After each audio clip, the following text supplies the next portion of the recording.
Aleluia. Bom dia, irmãos. Paz. É bom a gente estar na casa de Deus, né? Falar com o Senhor e ouvir a voz de Deus. Graças a Deus. A última vez que eu estive compartilhando aqui, eu estava ministrando sobre o Deus, o nosso Deus, que é paz. Nós falamos sobre Gideão e a experiência que ele teve de descobrir que tudo que ele precisava para enfrentar os midianitas, os inimigos, não era armamento, também não era a falta da guerra. Tudo que ele precisava era da presença do Deus que se chama paz com ele. E tanto que Gideão, quando descobriu isso, ele fez um altar e colocou o nome nesse altar: Deus é paz. E o Deus que nós servimos, ele é a nossa paz. Amém? E hoje eu quero compartilhar com os irmãos algumas coisas. Eu quero começar aqui por Filipenses capítulo 4, do versículo 8 ao 9. Nós vamos ler um texto em que Paulo está orientando os irmãos e depois eu vou estar contando uma história para a gente fazer uma conexão aqui com o que Paulo está ensinando e também para a gente entender melhor o texto. Amém? Então está lá em Filipenses capítulo 4, versículo 8 e 9. Diz assim: finalmente, irmãos, tudo que for verdadeiro, tudo que for nobre, tudo que for correto, tudo que for puro, tudo que for amável, tudo que for de boa fama, se houver algo de excelente ou digno de louvor, pensem nessas coisas. Tudo que vocês aprenderam, receberam, ouviram e viram. Vou repetir essa parte aqui. Tudo que vocês aprenderam, receberam, ouviram e viram em mim, ponham-no em prática. E o Deus da paz estará com vocês. Aleluia. Essa versão aqui é a NIV. E só para fixar melhor,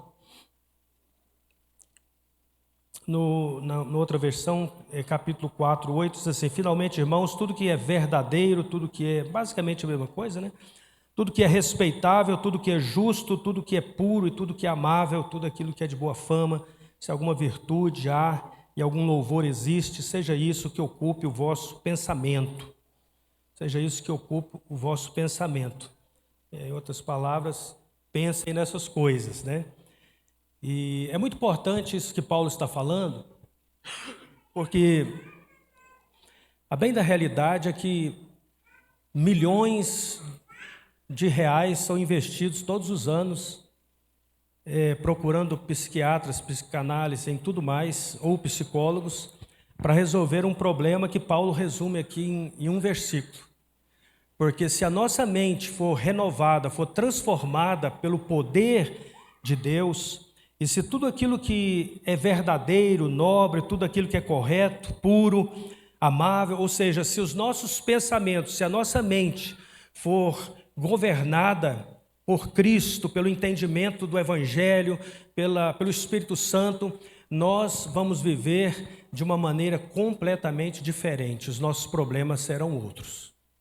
Porque a maioria dos problemas, eles começam exatamente pela nossa cosmovisão, pela maneira como nós enxergamos Deus e pela maneira como nós vemos a nós mesmos e como nós estamos vendo os outros.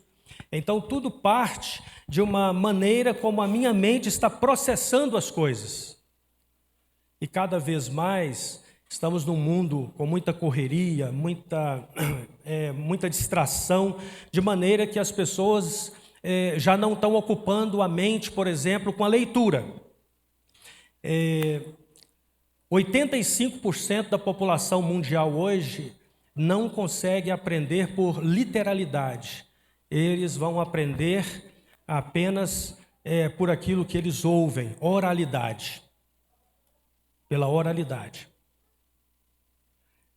Inclusive, essa semana eu participei de um workshop, foram 40 horas, ensinando sobre como a gente pode processar as histórias bíblicas, decorar histórias bíblicas e evangelizar pessoas utilizando histórias da Bíblia, contando histórias.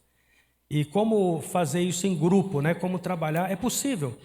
né? Um irmão estava falando de alguém que já conhece 220 histórias bíblicas de cor e salteado. Se a gente, num ano, estudar uma história bíblica por cada semana do ano, 50 e poucas semanas, vamos saber 50 e poucas histórias bíblicas no fim do ano, de cor e salteado. Porque a nossa mente precisa absorver o conhecimento da palavra. A nossa mente precisa absorver aquilo que vem da palavra de Deus. E como a tendência das pessoas hoje, e essa é uma realidade, mesmo muitas pessoas que sabem ler não estão lendo muito, as pessoas não estão tendo muita paciência para a leitura, nós precisamos utilizar esse método que é de oralidade. Nós precisamos ouvir a palavra de Deus, precisamos nos alimentar dessa palavra. E o apóstolo Paulo aqui está falando, e uma coisa que me chama muita atenção, quando ele diz assim: tudo aquilo que vocês aprenderam, receberam, ouviram e viram em mim. Aí a pergunta é: o que nós podemos aprender com Paulo? Por aquilo que ele fala, por aquilo que ele está ensinando e por aquilo que nós podemos ver em Paulo. Se você olhar a vida de Paulo, você vai perceber que é possível aprender muitas coisas com ele, com aquilo que ele não diz. Por exemplo, eu vou fazer uma introdução aqui à história que eu vou falar. Essa história acontece no contexto em que Paulo está sendo levado prisioneiro para Roma. Com ele estava Lucas e Aristarco, 2 discípulos que estavam acompanhando Paulo como prisioneiro, mas Lucas e Aristarco não eram prisioneiros, estavam para fortalecer, para ajudar Paulo, fazer companhia a Paulo na viagem para Roma. Eles estavam em um navio com 276 pessoas dentro do navio, entre o centurião romano, os soldados romanos, os prisioneiros, enfim, era uma grande embarcação. E eles enfrentaram uma tempestade muito grande no mar, e antes até da tempestade, o apóstolo Paulo advertiu as autoridades. Ele disse: olha, nós vamos enfrentar um temporal muito grande, e vai haver perdas imensas, humanas, perdas materiais, do navio e tudo, se nós persistirmos nessa viagem. Mas eles preferiram acreditar ou confiar no comandante do navio e seguiram viagem, e aí veio o furacão, e por muitos dias eles enfrentaram a fúria do mar, de maneira que os homens que estavam no navio perderam toda a esperança de se salvar. Eles não se alimentavam mais, porque acreditavam que não havia mais o que fazer. E o apóstolo Paulo, então, se levantou no meio do caos, no meio daquela situação toda, e disse: olha, o anjo de Deus a quem eu sirvo me apareceu, e ele me disse que nenhuma alma que está nesse navio se perderá. Ele disse: entreguei a alma de todos eles nas suas mãos. Coisa interessante, né? O Senhor entregou na mão de Paulo todos aqueles tripulantes. E o fato é que quando eles se aproximaram de Malta, e a fúria do mar era muito grande, o navio encalhou, e devido à fúria do mar, o navio se partiu ao meio, a proa se desfez. E então, como era de prática, quando acontecia isso e as pessoas iam fugir para a terra e havia a possibilidade de escapar, os soldados romanos eram orientados a matar todos os prisioneiros, porque se algum escapasse, a vida deles é que estaria em risco. Então, naquele momento, os soldados romanos mencionaram que iriam prosseguir com a execução dos prisioneiros, mas Júlio, o centurião que estava no navio, desejoso e decidido a proteger Paulo, porque ele viu algo diferente em Paulo, então ele disse: não façam isso. Ao invés disso, todos que quiserem e puderem nadar, nadem até a praia, e os demais se agarrem aos escombros do navio para se salvarem. E então foi o que aconteceu. E aqui começa então a história que eu quero narrar para vocês, e é a que nós vamos conectar com esse texto. Lucas está narrando isso. Então ele diz: quando chegamos na praia, nos demos conta de que estávamos numa ilha que se chamava Malta. E era uma ilha onde moravam, eles diziam, os bárbaros, né? Mas ele faz uma observação muito interessante. Ele disse que os os moradores de Malta, os maltenses, nos receberam com uma humanidade, com uma bondade extraordinária.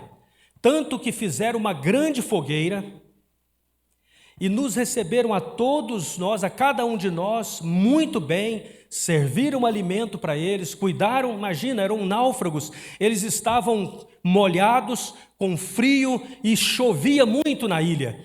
Em novembro, que foi a época que isso aconteceu, era uma época de muito frio em Malta. Então eles estavam atormentados por muitas coisas e foram recebidos, foram acolhidos pelos moradores da ilha. E o apóstolo Paulo se retirou e agarrou um monte de gravetos para colocar no fogo. E quando ele estava colocando os gravetos no fogo, uma víbora, fugindo do calor do fogo, se prendeu à mão de Paulo. E quando a víbora se prendeu ali na mão de Paulo, os moradores da ilha olharam uns para os outros e começaram a dizer: esse homem deve ser um assassino, porque ele escapou à fúria do mar, mas a justiça não lhe permite permanecer vivo. Paulo, todavia, não aconteceu nada com ele. Ele sacudiu a cobra sobre o fogo, se livrou da cobra e se assentou. Mas os moradores da ilha ficaram observando atentamente Paulo, porque eles sabiam o processo. Então ele ia inchar e morrer subitamente. Aquela víbora matava subitamente. Então eles aguardavam que Paulo ia começar a inchar e daqui a pouco Paulo iria morrer. E aí o texto diz assim: tendo esperado por muito tempo, fala comigo assim, muito tempo. Esperaram por muito tempo, observaram e coçaram a cabeça o que está acontecendo com esse homem. Mudaram de ideia e disseram: não é um assassino, esse homem é um dos deuses. E aqui termina a nossa história, né? A história até aqui. O que a gente pode aprender aqui nessa história? Primeiro, no caráter de Paulo. O apóstolo Paulo, ele desde o naufrágio, todo esse processo, ele estava numa posição, numa situação em que, embora estivesse acorrentado como prisioneiro, ele não estava prestando atenção nas prisões, nos problemas, ele estava olhando o fim da história, porque ele sabia que ia chegar em Roma, porque Deus já havia dito a ele que iria a Roma. Então nada pode impedir o propósito de Deus. Você concorda comigo? Amém? Nós precisamos ter muito cuidado quando a nossa mente começa a nos distrair com fatos e eventos ou situações diante de nós que chamam a nossa atenção e nos faz pensar que Deus, por exemplo, não está conosco. Por exemplo, quando uma coisa ruim acontece, o que te vem à mente? Você pensa assim: Deus me abandonou ou Deus está comigo no meio dessa situação? Porque aquilo que você pensa, e como a sua mente está trabalhando, é como você vai experimentar o agir de Deus na sua vida, e é na maneira como Deus vai honrar você. Amém, amados? Porque a sua mente precisa ser uma mente renovada pelo Espírito. Paulo, o que Paulo fez quando a serpente picou ele? Ele não gritou, não chorou, não saiu correndo, não maldisse, não reclamou, ele não disse nada. Ele simplesmente, o que ele fez? Ficou tranquilo. Como é que nós enfrentamos as circunstâncias? Vocês estão entendendo? Como que nós condicionamos a nossa mente para pensar naquilo que é verdadeiro? O que é verdade aqui nesse texto, nessa história? É verdade que Deus é fiel. Quantos concordam comigo? Amém? Então, uma coisa que é verdade, é verdadeiro, Deus é fiel. Diante das circunstâncias, nós podemos declarar: Deus é fiel, Ele sempre é fiel e eu sei que Ele virá. Eu já contei isso para os irmãos muitas vezes. Na minha vida, eu tive experiências de eu não conseguia ver um palmo na minha frente. Aí eu aprendi a fazer uma oração assim, eu falava: Deus, eu não consigo ver nenhum palmo na minha frente, mas eu quero declarar que eu estou a apenas um palmo de ver o milagre acontecendo. E logo ali eu vi o milagre acontecendo. Deus nunca deixou de ouvir essa oração, porque a oração que sai de um coração, e quando você está expressando a sua confiança em Deus, Deus ouve a sua oração. Amém, amados? Agora, os moradores da ilha, vamos pensar aqui, os moradores de Malta, eles foram de extremo a extremo. Eles erraram em dizer que Paulo era assassino, erraram em pensar que Paulo era um Deus, porque ele não era Deus, de maneira que uma pessoa que não tem a mente governada pelo Espírito Santo, ele vai de um extremo no outro muito rapidamente. A pessoa que não tem Deus, ele vai de um extremo no outro muito rápido. Ele avalia as coisas baseadas em quê? Baseadas na emoção, baseadas em acontecimentos, em fatos. Isso me traz alegria ou me traz tristeza. Então ele se baseia nisso. E isso fala também sobre a visão, a cosmovisão dos moradores de Malta, como eles viam o mundo e como eles viam Deus, porque para eles acreditavam que o Deus era um Deus que punia imediatamente os erros de uma pessoa. Então, um assassino picado por cobra já está julgado. A justiça, e eles tinham o Deus, os gregos tinham o Deus que representava a justiça, esse Deus está executando um criminoso, um homem mau. O fato é que eles julgavam as coisas baseadas nisso, e aqui eles tiveram um grande desapontamento, porque eles achavam que um homem picado por uma víbora morreria, mas aquele homem era um homem de Deus, era um homem que andava conforme um propósito. Então, uma cobra pode picar alguém que está vivendo um propósito de Deus, mas o veneno não pode chegar à sua mente, certo? Aí eu volto à questão da mente. Quantas coisas acontecem na sua vida, na minha vida, que são setas que o inimigo vai lançar para tentar atingir a sua mente, para te trazer desesperança, incerteza, dúvida, apatia, desânimo, cansaço. E aí que está, não é a ausência do problema, é a presença do Deus da paz. Se o Deus que é paz estiver com você, você vai atravessar as turbulências, servindo o Senhor com alegria, sabendo que Deus está comigo. Irmãos, os moradores de Malta não sabiam, mas eles estavam para experimentar nos próximos acontecimentos na ilha, um grande avivamento. Em 3 meses, os enfermos foram curados, porque Paulo, Lucas e Aristarco foram hospedados por um dos líderes naquela ilha, e o pai daquele homem estava doente. Paulo orou e ele foi curado. E as palavras começaram a se espalhar rapidamente pela ilha, de maneira que trouxeram todos os enfermos e todos foram curados. E ali estavam os soldados romanos, os demais prisioneiros, todo mundo numa ilha pequena, por 3 meses. Agora, aqui nós estamos diante de uma tragédia humana, de um grande desastre, de um grande desastre marítimo, onde o Deus da paz estava no navio e não deixou ninguém morrer. O Deus da paz cuidou do seu servo mesmo quando uma víbora o picou, e usou aquela circunstância da víbora para mostrar para aquelas pessoas que Ele é Deus e que quem está confiando, esperando no Senhor, não tem que temer essas coisas. E ali Deus operou grandes milagres, porque Paulo aqui, ele era um homem que vivia exatamente conforme o que nós lemos aqui hoje.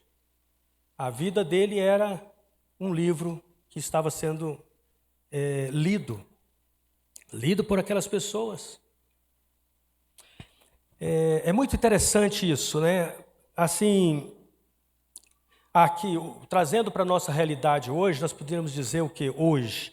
O que a gente poderia pensar aqui? Nós vivemos hoje tempos em que pessoas podem enfrentar enfermidade, conflitos, desemprego, perseguição.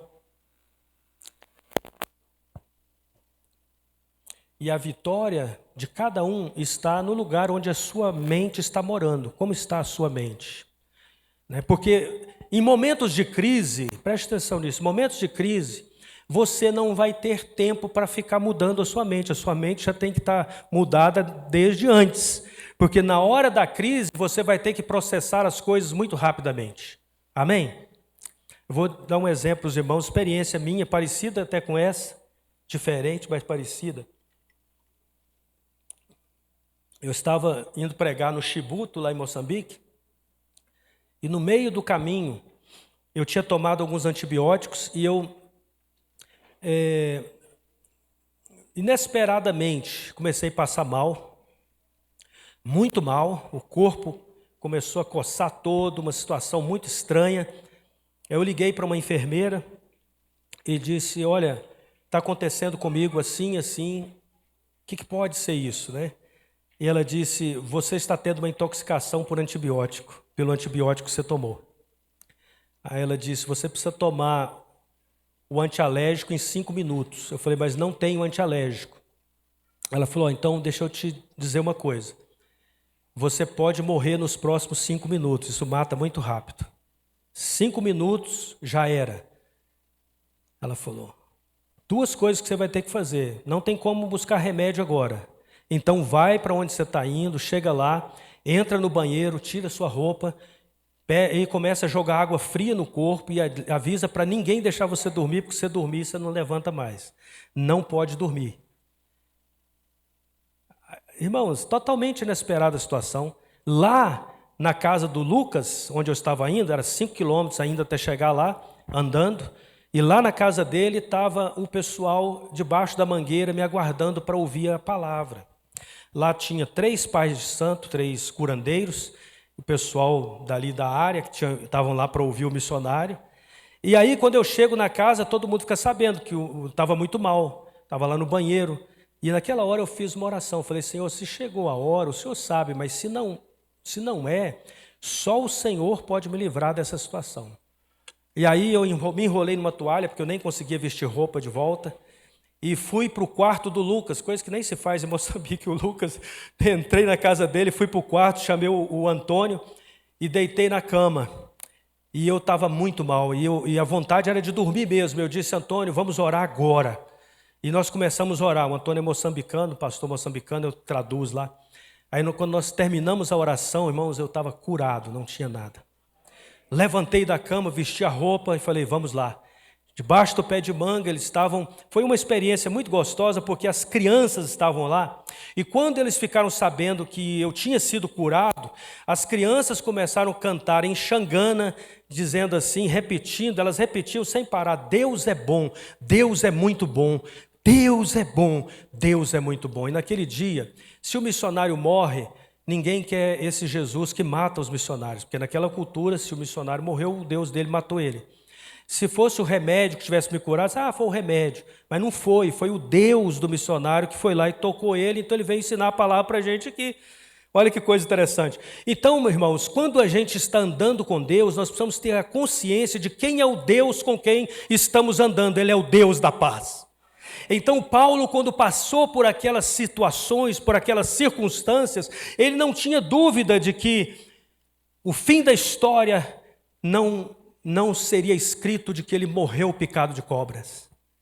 O fim da história dele não seria de alguém que afundou no naufrágio e morreu, mas a história dele não terminaria enquanto ele não pisasse em Roma. Ele sabia disso.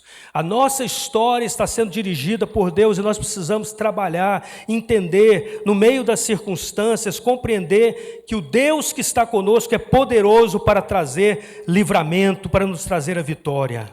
Aleluia. Glória a Deus. Aleluia.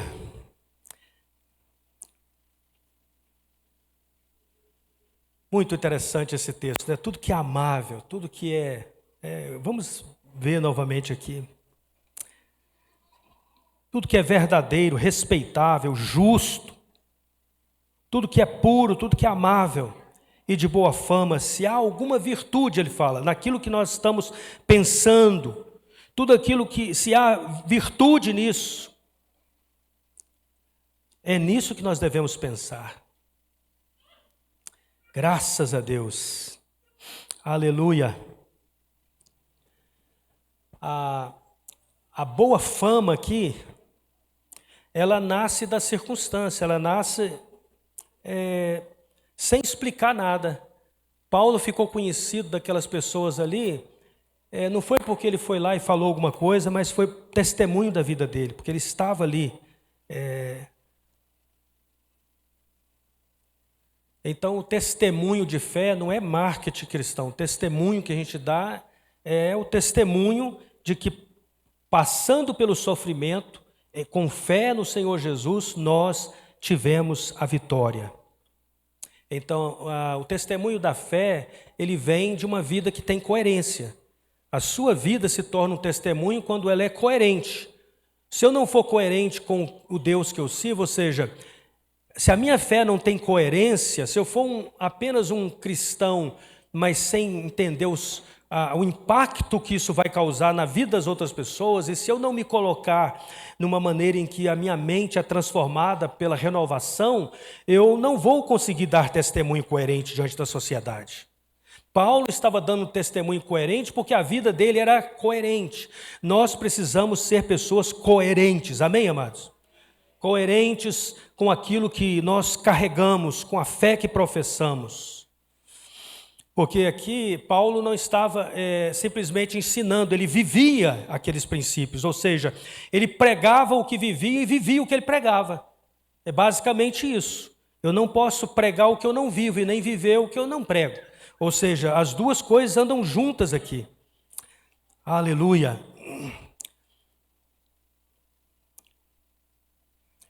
A ilha de Malta foi transformada por um homem que decidiu viver o Evangelho de maneira inteira. Se nós decidimos viver o Evangelho de Jesus de maneira inteira, integral, nós vamos experimentar transformação na nossa família, no ambiente que a gente está, nós vamos ver as coisas mudando. Amém, amém? O fato é que o mundo hoje está mais carente, a maior carência do mundo hoje não é nem de pregadores, mas é de modelos vivos, de pessoas que alguém pode olhar e se inspirar na sua vida. Alguém olhou e falou, essa pessoa é diferente, olha o jeito que ele crê, olha, está todo mundo murmurando, ele não reclamou, ele não está maldizendo, ele foi picado por uma cobra, ele está de boa, ele está tranquilo. O que será que passa na cabeça desse homem? O que está na cabeça dele? Né? Esses modelos vivos. E sabe, a maneira como você pensa vai moldar como você reage. Aquilo que como você está processando a sua mente vai moldar as suas reações diante dos acontecimentos. E até mesmo podemos dizer que aquilo que você pratica revela o que você crê. O que você está pondo em prática revela aquilo em que você crê, no que você está crendo. Né? Qual é a sua prática hoje? Qual a nossa prática hoje no nosso ambiente de trabalho, em relação à família, às coisas, né? O mundo está carente de ouvir a palavra de Deus. Essa semana nós tivemos a experiência no treinamento que nós fizemos, né? Nos deram uma tarefa de sair de 2 em 2 e contar uma história bíblica para qualquer pessoa lá na rua. Vai para o bar, vai para o café, 1 hora para você falar para umas 3 ou 6 pessoas uma história bíblica. E nós partimos. Era quase que pegando alguém no trânsito, falando, vem cá que você vai ouvir uma história. Não, não fez isso não. Né? Achei engraçado que tinha um cara fumando. Tal. Depois descobrimos que ele era até judeu. Estava lá fumando, cigarrinho. Falou, cara, tem um tempinho aí para você ouvir uma história. Nós estamos andando aí, contando umas histórias aí da Bíblia. Eu falei, se quiser contar, pode contar. E começamos a contar a história e tal. No final, estávamos orando por aquele homem, né?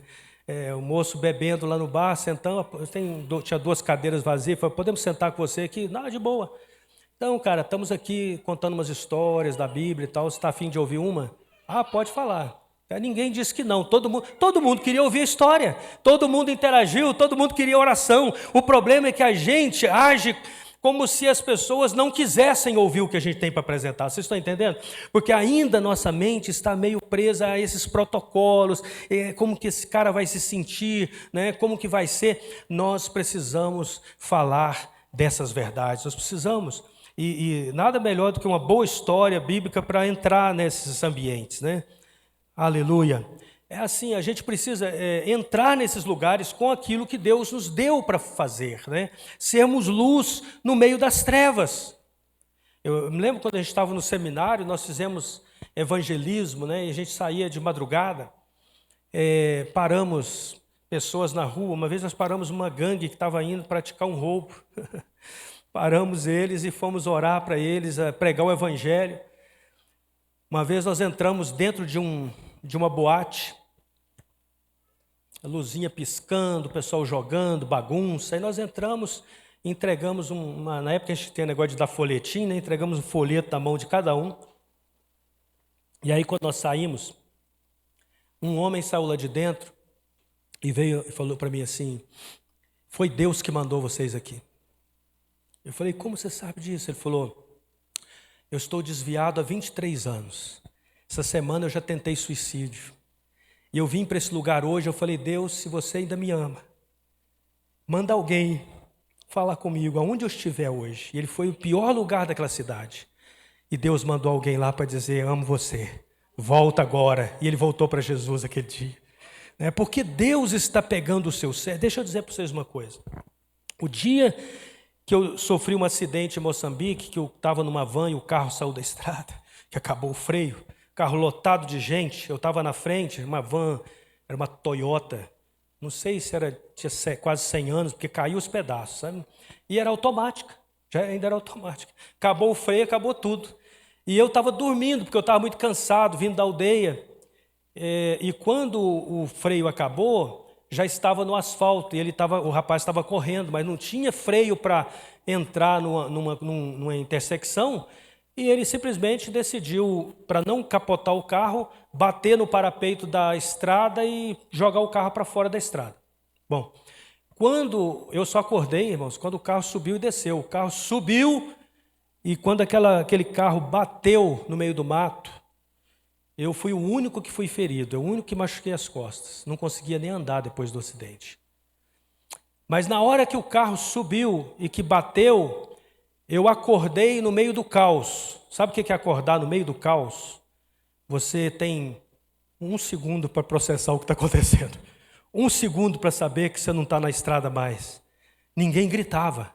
Todos os moçambicanos não costumam gritar, né? Eles põem a mão na cabeça. Vai morrer todo mundo. E o motorista soltou o volante, o carro andando mato adentro, tinha árvores, batendo em pequenos arbustos.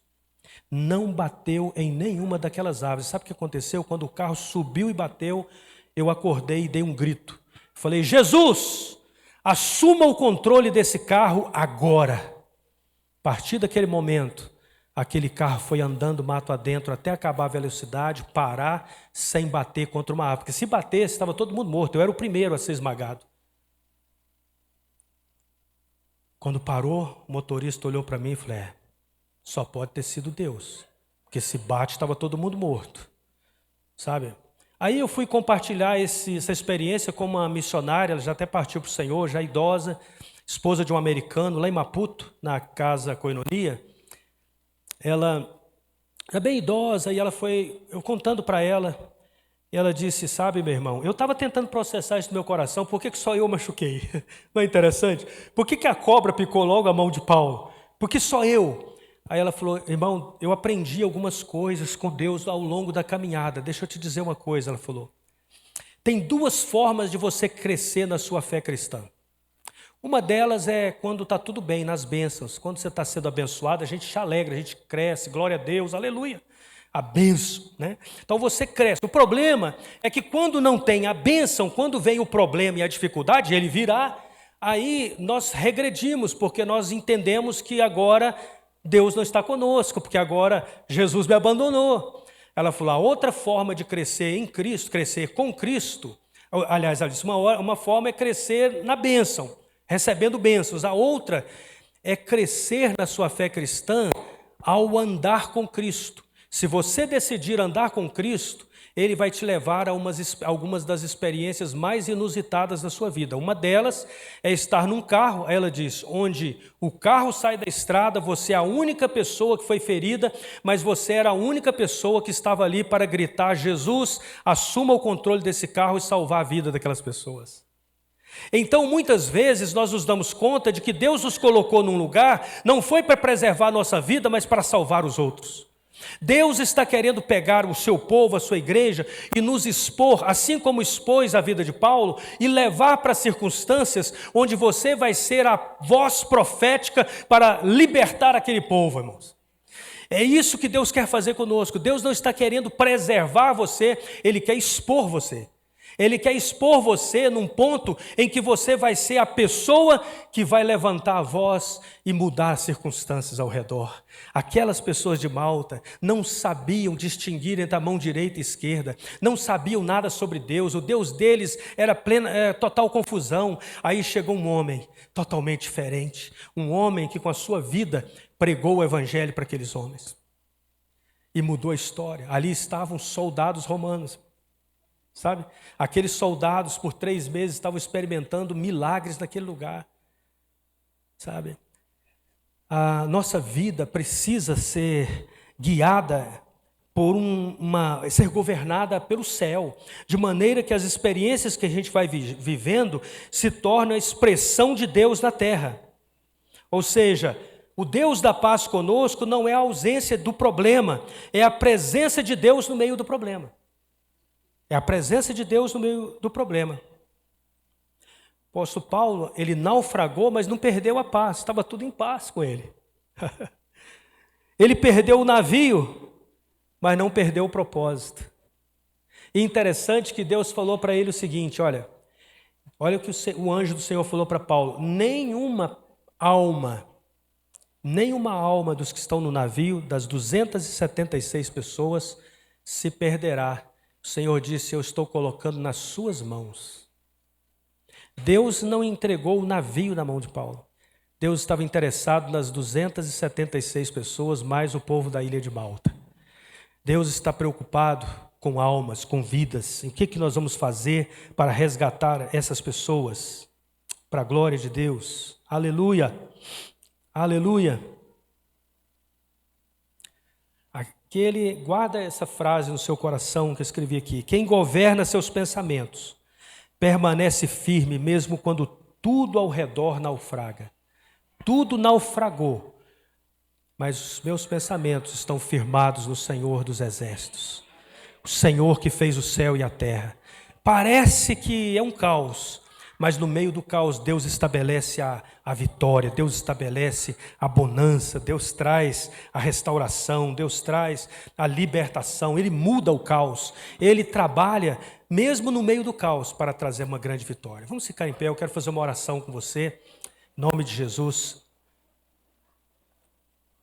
Gostaria que você colocasse sua vida diante do Senhor agora. Diga: Senhor, eu quero ter os meus pensamentos governados pelo céu. Quero ter a minha mente tocada pelo Senhor. Pai, nesta manhã nós estamos diante da Tua palavra que é fiel e verdadeira.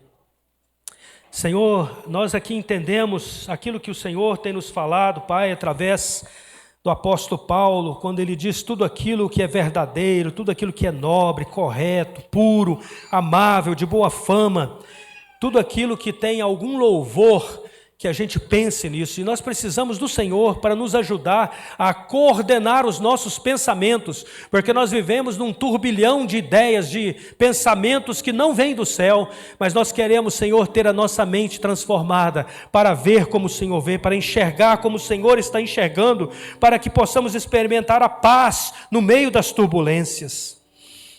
No nome de Jesus, Senhor, no nome de Jesus, nos ajude a pôr em prática as coisas que nós estamos ouvindo, as coisas que nós vimos, Senhor, a pôr em prática essas verdades, Senhor, para que nós possamos experimentar a paz de Deus no meio das circunstâncias. Que cada um aqui, Senhor, nesses dias que se seguem, tenha uma experiência com o céu, uma experiência de ver transformação no meio das dificuldades. Senhor, mostra para cada um aqui uma experiência viva do céu, que cada um aqui possa experimentar o Teu poder no meio das circunstâncias, sejam elas adversas, difíceis, sejam quais forem as situações. Nós profetizamos vida nesta hora, nós profetizamos o milagre agora, a transformação, a libertação, a mudança do contexto, para que haja um grande milagre, Senhor.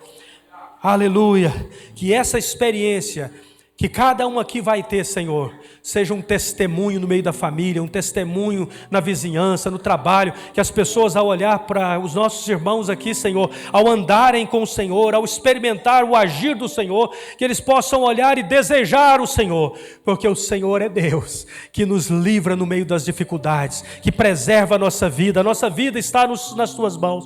O Senhor é aquele que sustenta a nossa vida, a nossa família. Nos ajuda, Senhor, nos ajuda, em nome de Jesus. Amém.